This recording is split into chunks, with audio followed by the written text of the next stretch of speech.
peace and war, it is a wood of highest request. That was a saying by a man called John Evelyn, a 17th century writer, co-founder of the Royal Society, and also author of a book called Silver, written in the mid-17th century, and which was basically the first sustainability book written, and is still mentioned today in modern sustainability practices because it was the first sort of survey of British trees, really. But what tree was he talking about? He was talking about the ash tree. Probably not a big surprise, as it's the tree I'm talking about for the next couple of weeks. But what it talks about is in peace and war, wood of highest request. We've spoken about, I went on a bit of a ramble about the ash tree and its association with the spear. Perhaps that's even where the name ash comes from.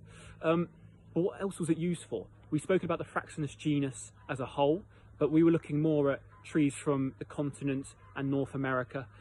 Let's focus now on Fraxinus excelsior, our ash tree, the common ash tree, European ash that we have in this country.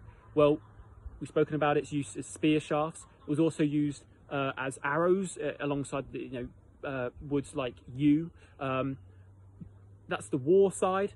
Perhaps, but in peace though, it was used again for sports equipment, police truncheons, ladders.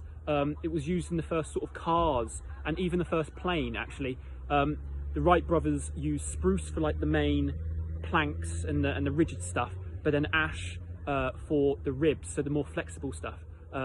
This is actually ash, white ash or American ash, Fraxinus americana, but the qualities still stand in our ash, but it is a durable and flexible wood. So it was really, really desired for so many different things in our society throughout history, really.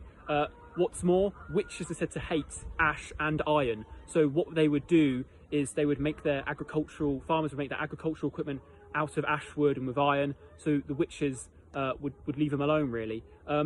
There's a bit of disagreement because when we get onto folklore, there's some folklore that suggests witches love ash, but for this, apparently they hate it, so that's what the farm equipment would be made of. That would be ash.